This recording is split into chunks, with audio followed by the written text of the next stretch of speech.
بسم الله الرحمن الرحيم.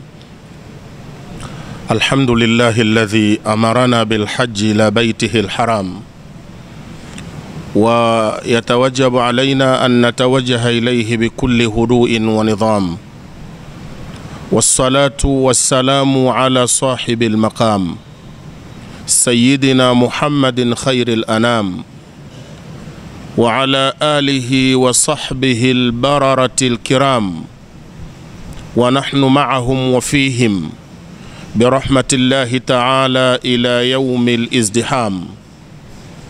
أما بعد، أيها السادة والقادة، السلام عليكم ورحمة الله وبركاته. Ndugu zangu Waislamu wenzangu ambao mtajaliwa kuniona katika mazungumzo haya kupitia vyombo vya habari vilivyoko mbele yetu muda kama huu. Mazungumzo yangu muda huu ni mafupi sana, lakini yasizingatiwe kwa ufupi wake, yazingatiwe kwa maana na ujumbe wake. Hakuna Muislamu ambaye mpaka leo hajui kwamba Uislamu una nguzo tano, na miongoni mwa hizo nguzo tano ni kuelekea Makka kwa ajili ya kutekeleza ibada ya hija.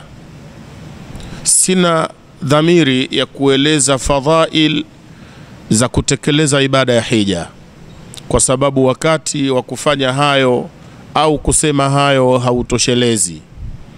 Lakini ifahamike ya kwamba kila Muislamu aliyeupata uwezo wa kutekeleza ibada hii anawajibika kuitekeleza.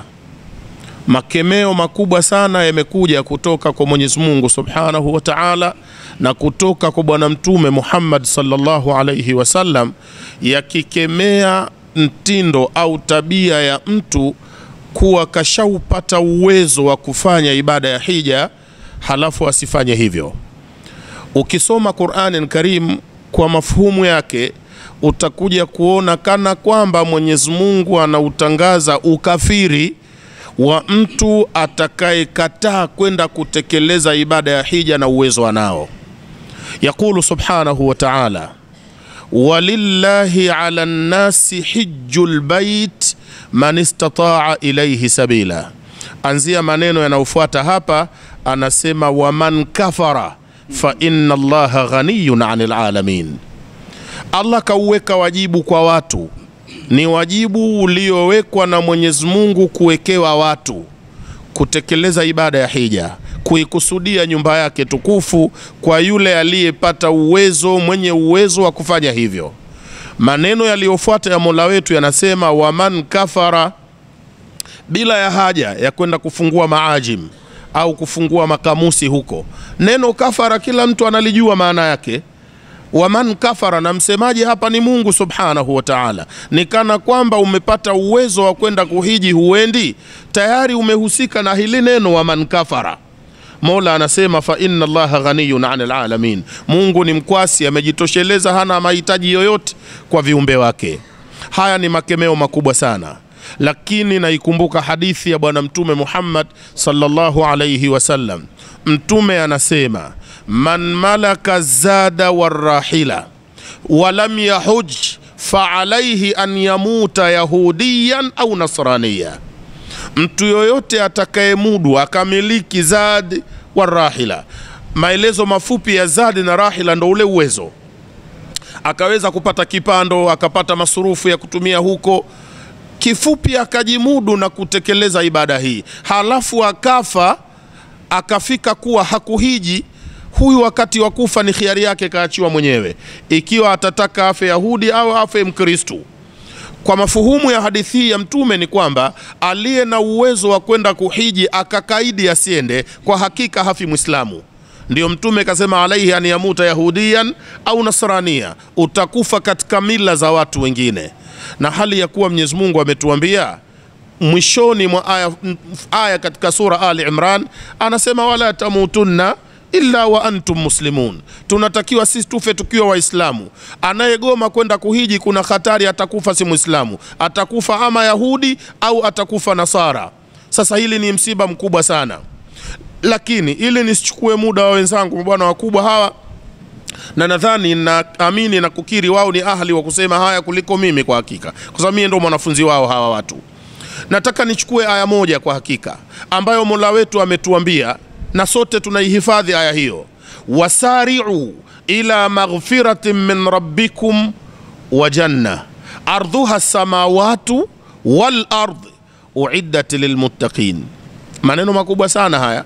Mola anasema kimbilieni kwenye msamaha unaotokana na Mola wenu, kimbilieni kwenye msamaha wa Mola wenu na pepo. Kumbe tunatakiwa tukimbilie vitu viwili, ndugu watazamaji na waislamu wenzangu. Tukimbilie msamaha wa Mungu na tukimbilie pepo yake. Hiyo pepo ajabu, ardhuha samawatu wal ardhi, pepo kubwa ina upana wa mbingu na ardhi. Yani ardhuha ka ardhi samawati wal ardhi, ni kama mapana ya mbingu na ardhi. Hiyo pepo imetayarishiwa wacha Mungu. Hebu ichukue aya hii. Kumbe kama Muislamu unatakiwa kukimbilia msamaha wa Mungu, unatakiwa kukimbilia pepo ya Mungu. Huko kwenye pepo ya Mungu ndiyo wapi? Kwenye msamaha wa Mungu ndiyo wapi? Ni hija. Peponi ni kwenda hija na msamaha wa Mungu ni kwenda hija. Kwa mafuhumu gani? Kwa mafuhumu ya Mtume Muhammad sallallahu alayhi wasallam. Mtume katuambia, man hajja falam yarfuth walam yafsuk raja'a min dhunubihi kayauma waladatu ummuhu au kayaumi waladatu ummuhu au kama qala Rasulullah sallallahu alayhi wasallam. Atakaye hiji asifanye machafu wala asifanye asotakiwa na Mwenyezi Mungu katika hija yake, atarejea, atarudi kutoka kwenye madhambi yake, yani kusema kuwa yale madhambi kayawacha, anarudi safi kama ile siku alozaliwa na mama yake. Innal insana ulida wa kharaja min batni ummihi naqiya taqiya safiya la lahu wala alayhi. Ametoka mtu kwenye tumbo la mama yake, hana mzigo wa mtu, hana dhambi yoyote. Ukienda kuhiji, wallahi unarudi kama siku ulozaliwa na mama yako. Kumbe kwa ulimi wa Mtume sallallahu alayhi wasallam. Sasa kama unarudi hija kama umezaliwa na mama yako, yale madhambi yako yako wapi? Yamekwenda wapi? Yamesamehewa, Allah kayafuta. Kumbe kule kwenye hija ndo kwenye kufutiwa madhambi, ndo kwenye msamaha kule alipokusudia Mungu, wasari'u ila maghfiratin min rabbikum wa janna. Maghfira ya Mungu yako hija.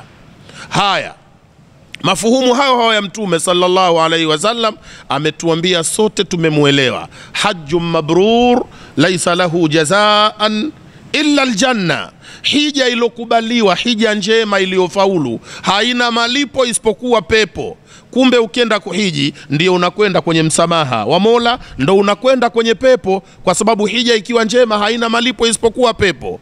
Ndugu zangu Waislamu na watazamaji mnaoniangalia, ebu tuacheni fikra zote za kishetani zinazotufanya tukapuuza ibada hii. Kwa namna yoyote unayofikiri inayokupelekea kupuuza ibada ya hija, ujue fikra hizo imamu wake ni shetani. Imamu wake ni shetani, ndio anakuzuia mpaka uje kufa wakati hujahiji. Ndugu zangu watukufu wote mtakao nitazama hapa, ebu na kuombeni tumuelewe vizuri mufti wa Tanzania Al-Allama Dr. Abu Bakar bin Zubair bin Ali.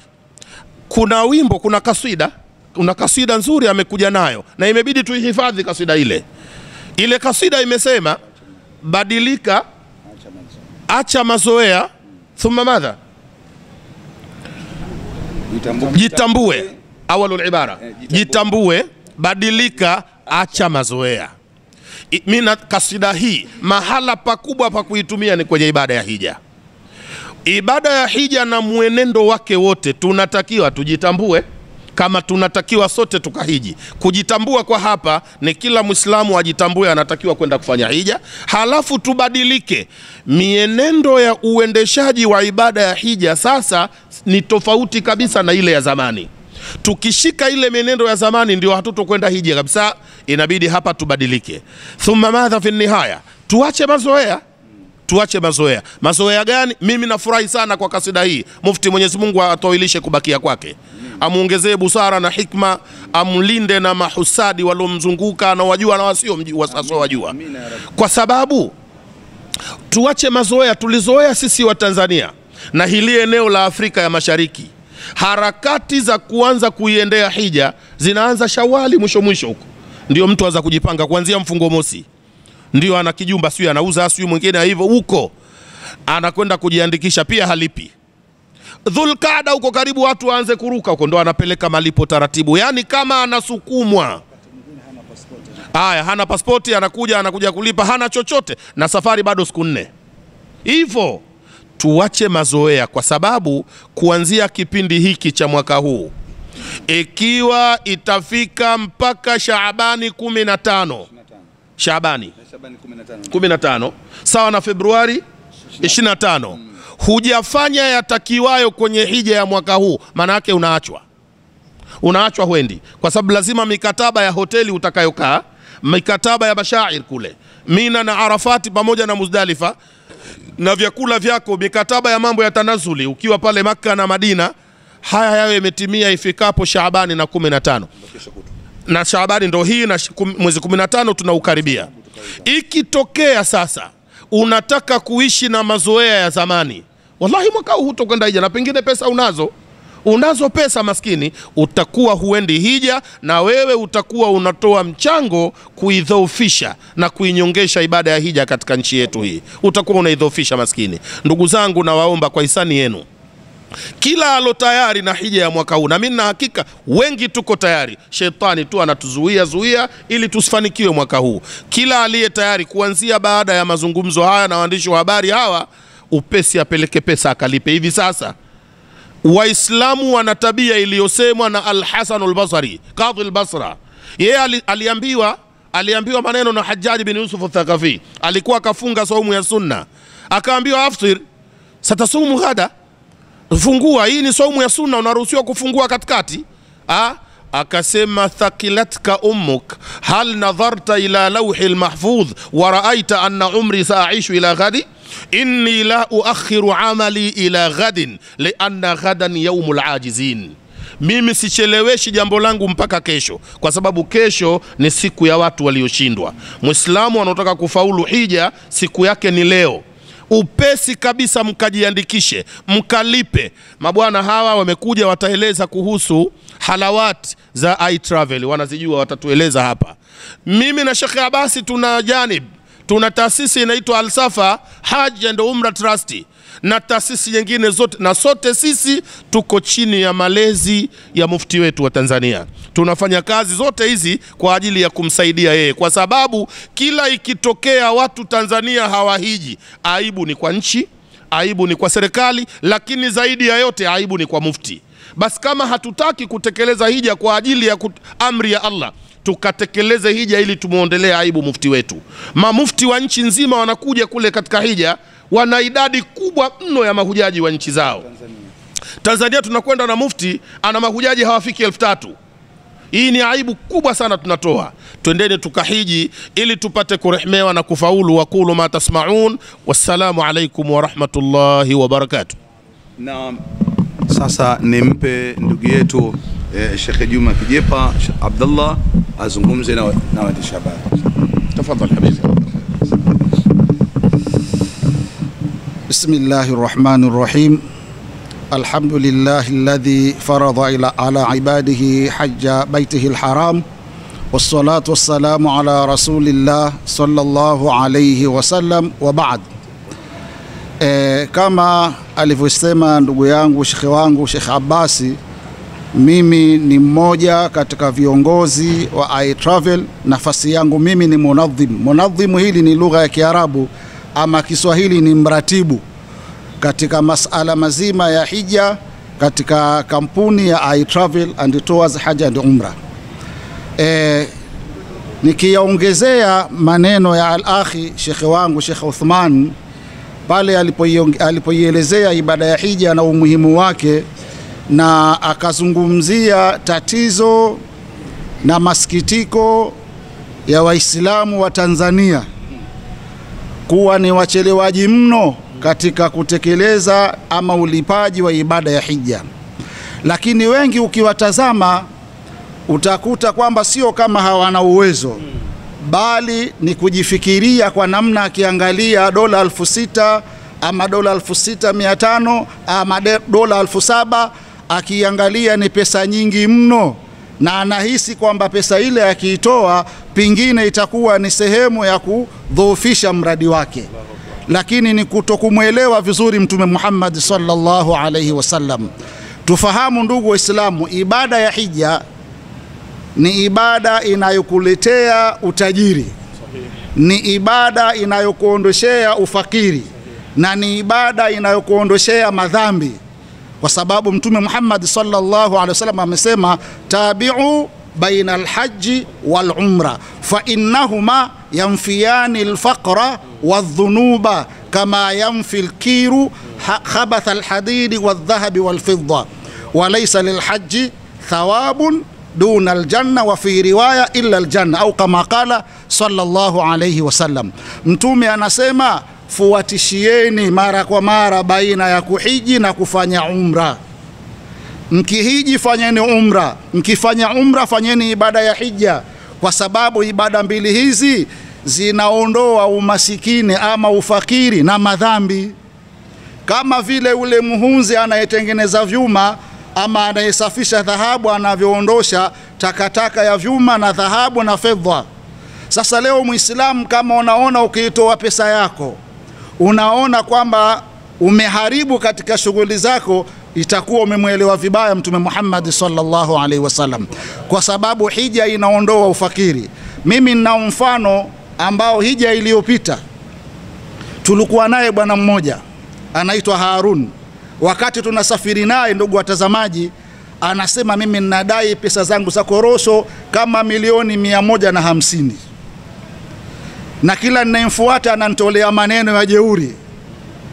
Kwa hiyo mimi naenda zangu hija, nikamuombe Allah subhanahu wa ta'ala angalau hawa watu awalainishe mioyo yao. Wallahi Sheikh Uthmani, tuko katika tawafu, inaingia message pale kwamba dola milioni 40 za Tanzania zishaingia tayari. Anamaliza umra pale, tunafika hotelini, anasema kunakuwa na Mchaga alikuwa na maneno jeuri, ananambia bwana, nishakuingizia milioni zako 70 ndani ya ibada ya hija. Fikiria, ametoa takriban milioni 16, lakini milioni takriban 110 zimeingia. Ni kwa sababu gani? Ni kwa maneno ya Mtume Muhammad sallallahu alaihi wasallam. Kwa hivyo ndugu zangu watazamaji na mnaotuona hapa, tusiogope ibada ya hija. Ibada ya hija ni ibada inayotengeneza miundombinu yetu, kazi zetu. Lakini pia tumeelewa vibaya neno istitaa. Tumeelewa vibaya neno istitaa alilolisema Mwenyezi Mungu Subhanahu wa Ta'ala, man istataa ilaihi sabila. Mimi napenda sana kutoa mfano huo Sheikh Uthman. Mwaka 2000 tukiwa hija, kuna mama mmoja Mzanzibari, vyombo vya habari vilimhoja akiwa bwana yetu Hashim katika Azam TV. Alikwenda hija na biashara yake ya vitumbua.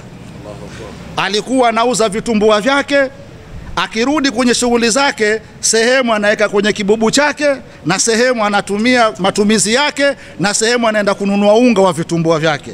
Lakini baada ya mwaka mmoja au miaka miwili akapata pesa yake kwenda kuhiji. Sasa hebu tujitazame Waislamu, ni wangapi ambao tunafanya kazi maserikalini? Tuna mishahara ya kiasi gani tunaoipata? Je, tunafikiria kwamba sehemu yangu ya mshahara kila mwezi ipelekwe sehemu ya hija? Apewe Mungu. Tukiwa Mtwara Sheikh Abasi, msikiti ule wa Ijumaa pale mkubwa, kuna bwana mmoja alikuwa anafanya kazi ya port Jeddah Emirates. Anasema siku ambapo wale Malaysia wanashuka, mimi niliwafuata, nyinyi kwa nini mnakuja sana ibada ya hija? Akasema sisi kule tunaratibu wafanya kazi wote, tunaofanya kazi Waislamu, na tuliweka ni amri kwamba kila mwisho wa mwezi mshahara wangu, mtu mshahara wake unapotoka, basi 30% naenda kwenye hija. Ndio anasema sisi tuliokuja hapa, kuna wenzetu pingine mpaka mwaka 2027 wako kwenye foleni, kwa sababu watu tayari wanataka hija, washamaliza malipo yao. Hivi leo Tanzania kuna wafanyakazi wangapi na wanapokea mishahara kiasi gani? Halafu huyu anasema hana uwezo. Ni kitu hakiwezekani, bali kwamba bado hatujawa tayari kwenda kuitekeleza ibada ya hija.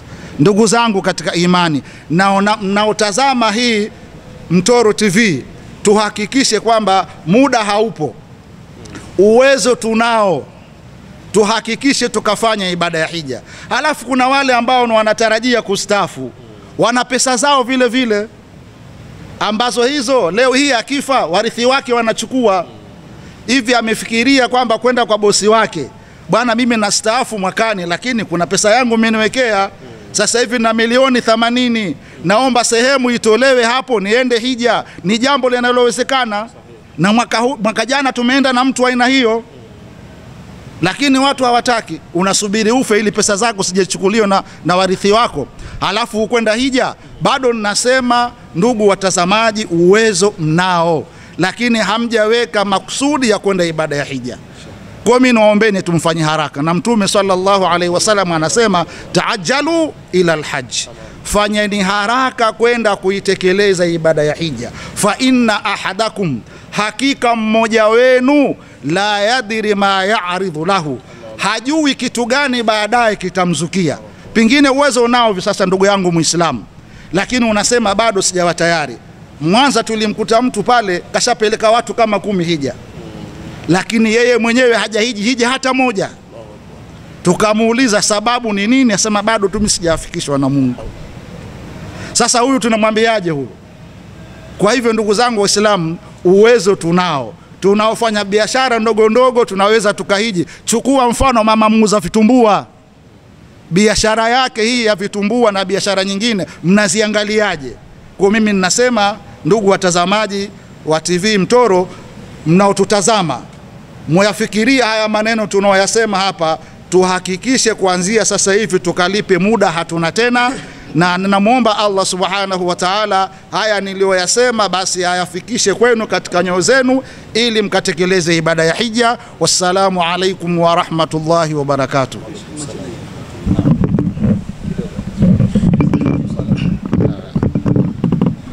Bismillahir Rahmanir Rahim.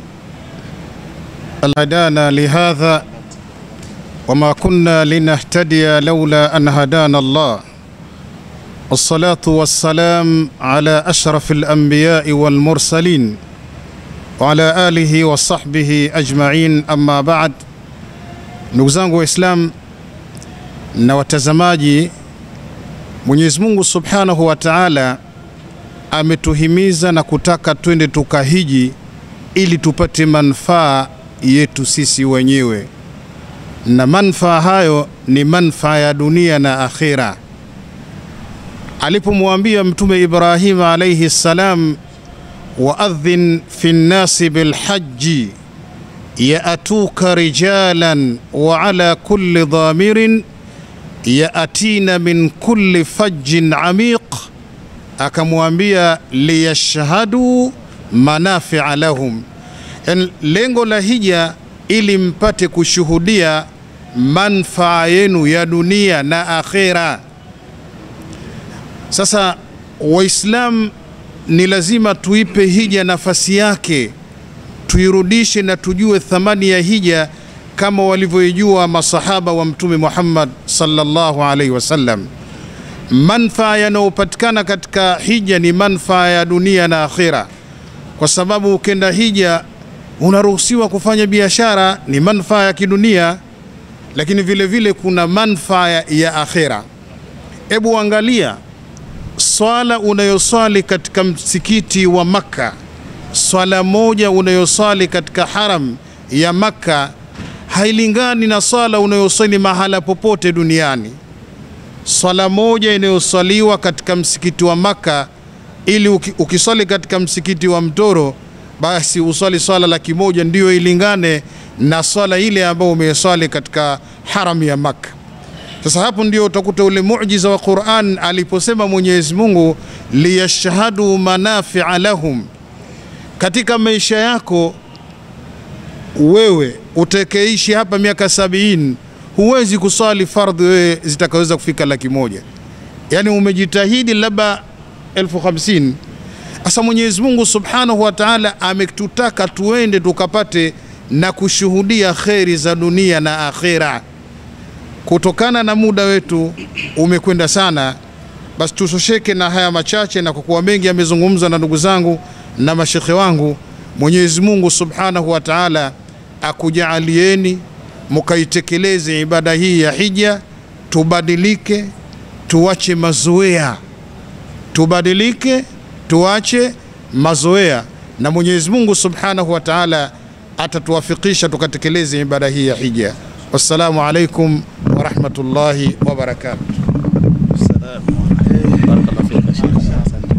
Ni washukuru kwanza watu waandishi wa habari, vyombo vya habari ambavyo niliwapigia simu na kuomba waje hapa, lakini nizipeleke shukrani za dhati kwa uongozi wetu wa msikiti wa Mtoro, bila ya kumsahau mzee wetu Sheikh Idi Shaurembo na mzee mwenyekiti wetu Bwana Salum pamoja na kamati wote kwa kazi kubwa ya kutulea inshallah, pamoja na mzee wetu Said Salim Bakharesa. Tunawashukuru sana uongozi wa msikiti wa Mtoro na waumini wa msikiti wa Mtoro. Ndugu watazamaji, bila ya kuwasahau katika jalsa hii TV zetu ambazo zimekuwa zikitutumikia na hasa zikitumikia kazi ya Mwenyezi Mungu, Mtoro TV, Muhammad TV, TV Muhammad, Saimu Gwau TV pamoja na Riyadh TV, ambao zote zimekuja hapa kwa ajili ya kuzichukua hizi habari kufanya kazi ya Mtume Muhammad sallallahu alaihi wasallam. Kabla ya kufunga na baada ya kutoa shukurani, limekuwa kuna mambo mawili nataka kuyazungumza kidogo kwa haraka, wakati wa swala umefika. Jambo la kwanza ni kwamba mimi nitoe malalamiko yangu, lakini siwezi kusema kwa niaba ya taasisi zote za hija, kwa niaba ya sisi tuliokuwa hapa, kwamba kuna watu wanakwenda kuenjoy maisha ya kidunia, wanatumia more than $10,000, wanakaa mahoteli makubwa na hawaombi kupunguziwa, lakini wakija kujiandikisha kwenye taasisi za hija, jambo la kwanza anatanguliza kupunguziwa. Jamani, siwezi kupata punguzo? Hilo inatuumiza. Hamumuogopi Mwenyezi Mungu? Wengine tunawafahamu jinsi wanavyoenjoy na kujirusha katika maisha ya kidunia, ila safari ya kwenda kufuta dhambi zako hizo unaomba punguzo. Hilo lalamiko letu kwamba tuacheni jamani kubageni na Mungu, tumpe Mwenyezi Mungu haki yake. Jambo lingine, wanasema hija imekuwa na gharama kubwa. Nimeombwa na mmoja katika waandishi wa habari nitoe maelezo. Imekuwa hija gharama kubwa, sio sisi wala sio taasisi. Shati mfahamu hilo, na ndilo jambo ambalo waumini wengi wanashindwa kulifahamu. Mbona ibada ya hija inazidi kwa gharama, zinazidishwa na serikali ya Saudia kule. Hoteli zinapandishwa, hoteli si za kwetu, ndege si za kwetu, mahema si ya kwetu, na baadhi ya service ambazo zinatolewa kwa mahujaji haziko katika mikono yetu. Sivyo mnavyofahamu. Wanakaa taasisi za hija ndio wanaletewa chaji mpya kwamba mwaka huu kumezidishwa kitu fulani, kimezidishwa kitu fulani. Na Mwenyezi Mungu akuhifadhini ndugu watazamaji na waumini wetu wa Kiislamu, akuhifadhini na dhana mbovu kama watu wa hija wana taasisi za hija kama ndio chumo lao. Hapana, aktharuhum, wengi wao tukiwemo na sisi tunasema kabisa, mbele hapa Mwenyezi Mungu anatuona msikitini, tunajitoa kwa ajili ya kwenda kutumikia watu na kupata radhi za Mwenyezi Mungu basi. Kwa hiyo zinapokuja gharama haiwezekani, ila lazima zine gharama kufidia zizidi kila mwaka. Na ninakutabisheni kwa mara ya mwisho kwamba msifikirie hiyo ndio muondoke nayo. Gharama za hija kama zitashuka, hazishuki. Hija yangu ya kwanza mimi nilihiji na dola 1,700, mimi 1,700 tu. Sasa hivi tunakwenda kuhiji na dola 6,200, na mwakani mjitayarishe kama itapanda. Kwa maana kwamba mtu yote mwenye fikra kwamba anavizia labda mwakani itashuka, ibada ya hija gharama zake hazitoshuka. Wama alaina illa albalaghul mubin. Sheikh Athman na jambo kidogo alafu tutaadhini inshallah. Nina lengo la kuweka taaliki ndogo kwenye maneno mazuri ya Al-Akhi Sheikh Abbas. Kusema kweli, gharama zinapanda, sio za hija tu, ni gharama za maisha yote kwa sasa. Kwa hivyo wakati mtu akilalamika kupanda kwa gharama za hija, awe na insaf, kwa sababu na gharama ya sukari imepanda, na gharama ya kununua nyama kilo moja pia imepanda, gharama za kodi za nyumba zimepanda, kila kitu kimepanda na maisha yanaendelea. Mtaona ajabu sasa hivi gharama za ujenzi, kwa maana ya vifaa vya ujenzi, kuna mtu ajui kama imepanda, lakini watu wajenga kila siku, au sivyo? Gharama za ujenzi zimezidi mno, na sasa watu wanajenga kila siku. gharama za matumizi ya kawaida zimekithiri na watu wanafanya kila siku. Sasa malalamiko yasiwe kwa Mungu tu huku. Kama tunavyoendesha maisha mengine na ugumu na tunaendelea kumudu, tujipange kwa ajili ya kufanya haya ya Mungu. Na mimi nafahamu wallahi alazim, ukifanya ya Mungu na Mungu atafanya ya kwako. Kama ambavyo ukifanya ya Mungu utaona Mungu naye atafanya ya kwako.